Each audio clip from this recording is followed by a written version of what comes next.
अस्सलाम वालेकुम dear students, कैसे हैं आप लोग। उम्मीद करता हूँ सब खैरियत से होंगे। आज हम डिस्कस करेंगे section 53 of Pakistan penal code. इसमें हम डिस्कस करेंगे what is punishment, kinds of punishment and what is the main purpose of punishment. Let us start our lecture. First of all we discuss what is punishment. Punishment means a penalty for the transgression of law, for the violation of law. जब भी law जो है वो violet होगा, transgression होगा, इन्फ्रिंगमेंट of law होगा, जब भी कानून तोड़ा जाएगा तो उसके अगेंस्ट कोई भी कम्पिटेंट अथॉरिटी जो है, कोई भी कम्पिटेंट कोर्ट जो है, जो पेनल्टी, जो जजमेंट, जो सेंटेंस देती है, is called punishment. If we discuss the literal meaning of punishment, punishment is a fine, is a penalty, is a confinement or any sentence जो competent court जो है वो दे, is called punishment। अगर हम इसका मेन पर्पस देखें तो punishment का एक्चुअली मेन पर्पस है सोसाइटी को प्रोटेक्ट करना। एक जो वेल डेवलप्ड सोसाइटी है इसमें लॉ एंड ऑर्डर की सिचुएशन को मेंटेन करना और सोसाइटी के पीस को प्रोटेक्ट करना, सोसाइटी के जो मेंबर्स हैं उनको प्रोटेक्ट करना from the culprits, from the offenders. तो ये है इसका मेन पर्पस। और इसके अलावा to make sure to understand the others, दूसरों को अंडरस्टैंड करवाना, दूसरों को ये चीज़ बावर करवाना कि अगर उन्होंने कोई भी एरेंट वे और आ क्रिमिनल बिहेवियर सोसाइटी में दिया तो उनको भी इसी तरह पनिशमेंट मिलेगी। ये है इसका मेन मकसद। अगर हम इसकी काइंड्स को डिस्कस करें तो बेसिकली पनिशमेंट की दो काइंड्स हैं। There are two kinds. Actually हम एक इस्लामी मुआशरे में रह रहे हैं। इस्लामी मुआशरे में चूँकि बहुत सारे कवानीन कुरान और सुन्ना से लिए जाते हैं, इसलिए ये जो पनिशमेंट और क्राइम का चैप्टर है ये भी कुरान मजीद ने बड़े वाज़े अंदाज में कुरान और सुन्ना से हमें मिलता है। There are two basic kinds. First है हदूद punishments and the second one is ताज़ीर पनिशमेंट। आज हम सेक्शन 53 को बड़ी डिटेल से डिस्कस करेंगे। फर्स्ट मैं आपको बताता हूँ हदूद पनिशमेंट्स।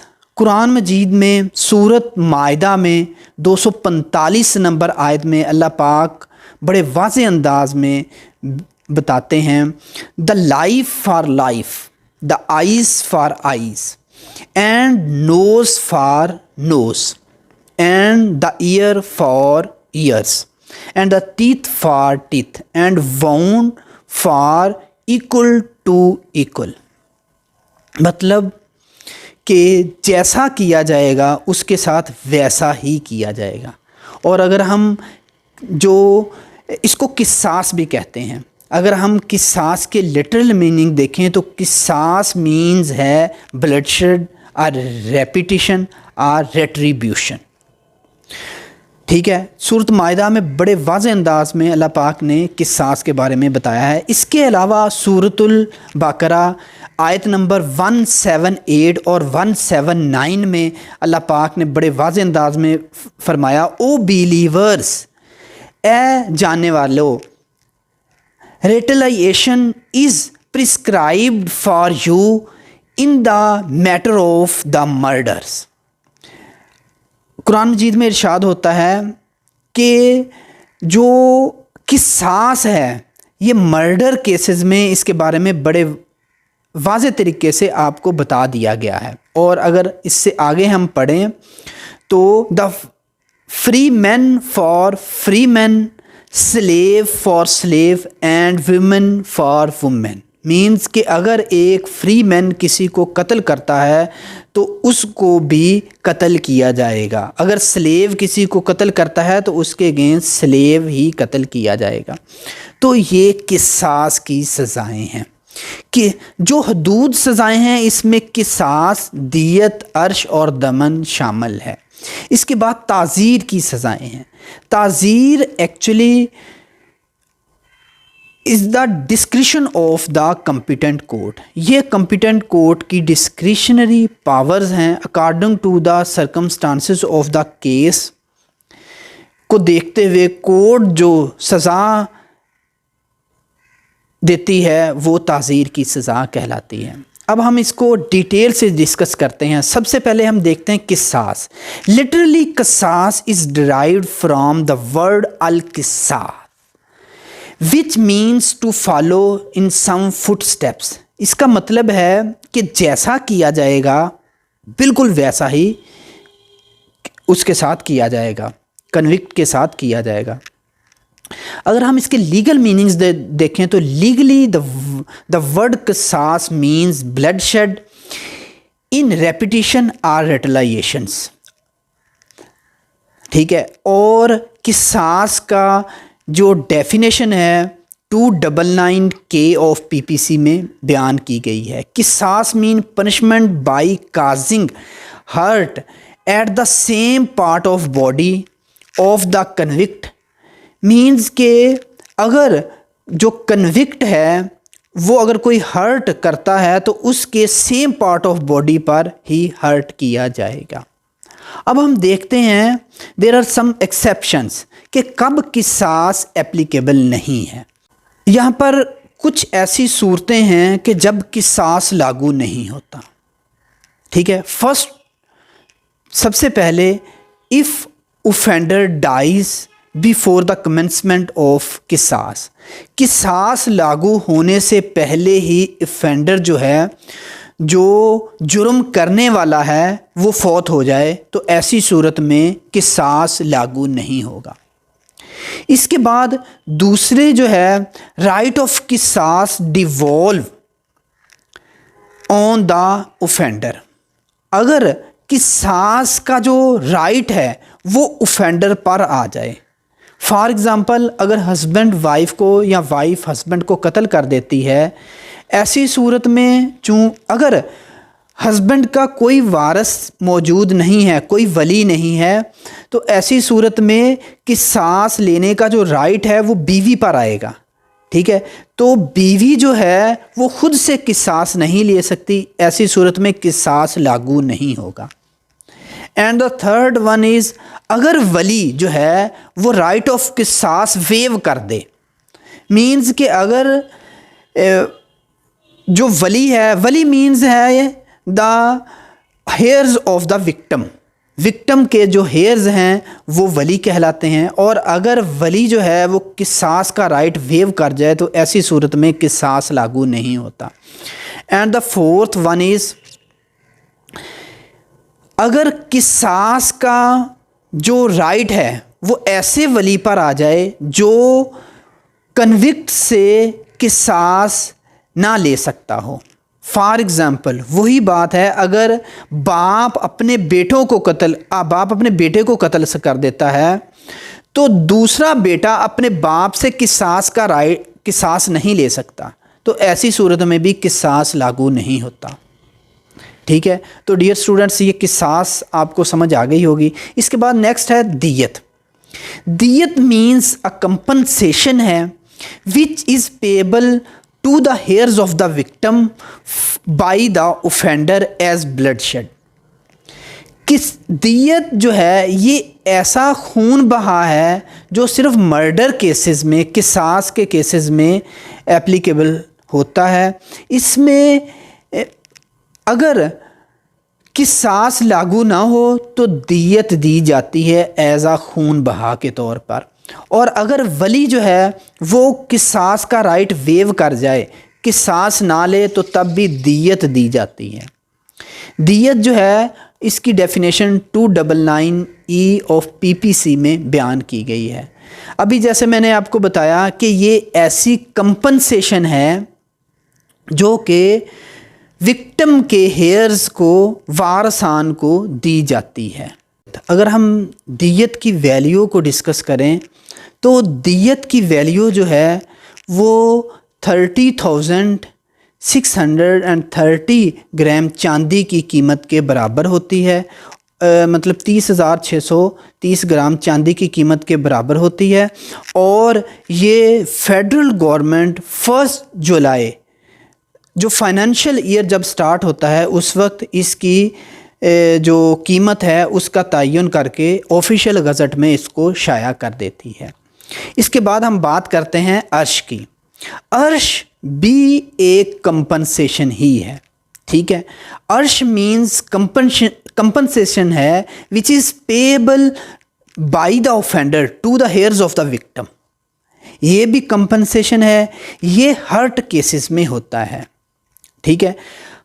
अगर हम इसकी वैल्यू को डिस्कस करें तो वैल्यू जो है ये according to the value of दियत के मुताबिक इसको डिटरमन किया जाता है। ये 2/3 ऑफ दियत, 1/3 ऑफ दियत, 1/2 ऑफ दियत, इस तरह जो कॉम्पिटेंट कोड जो है इसको इसको एक्सप्लेन करती है।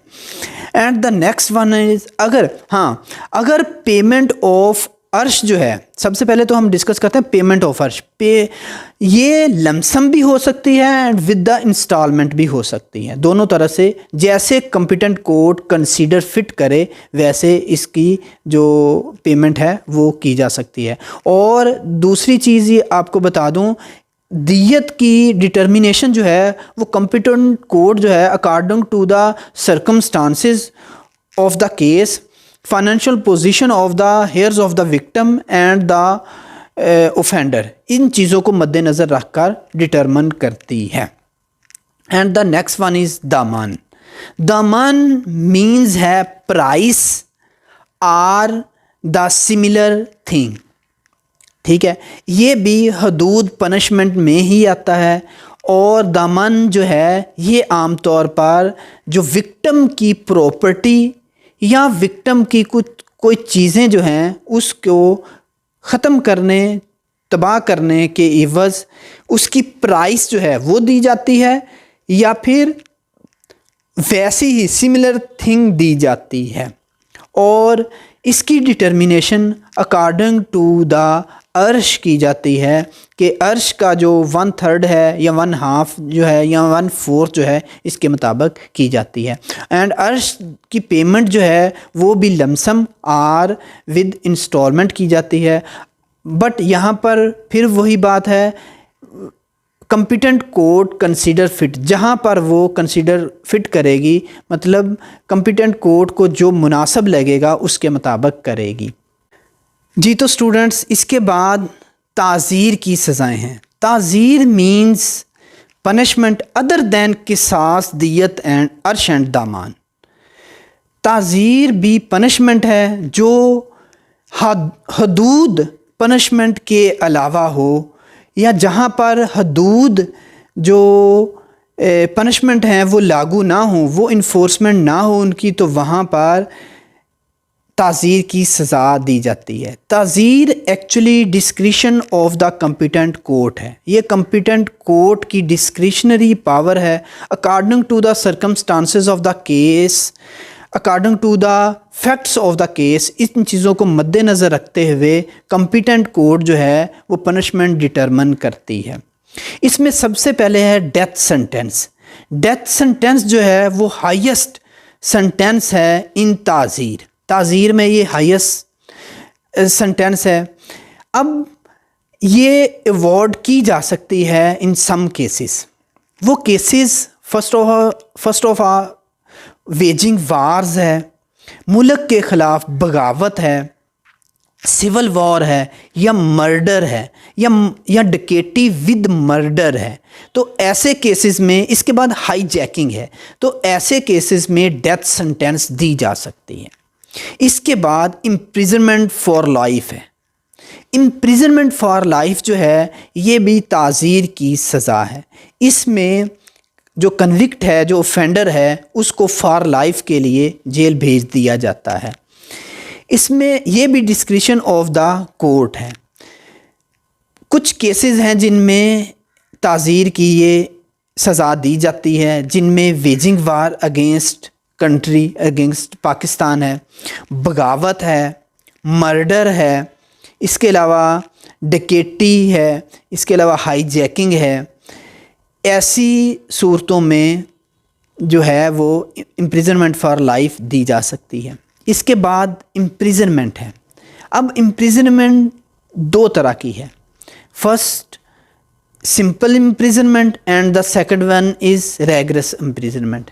सिंपल इम्प्रिजनमेंट में जो कन्विक्ट है उसको जेल में रखा जाता है, और रैगरस इम्प्रिजनमेंट में उससे बाकायदा मशक्क़त करवाई जाती है, उससे चक्की पसवाई जाती है, उससे वहाँ पर किसी भी तरह का मशक्क़त का काम लिया जाता है। This is called rigorous imprisonment.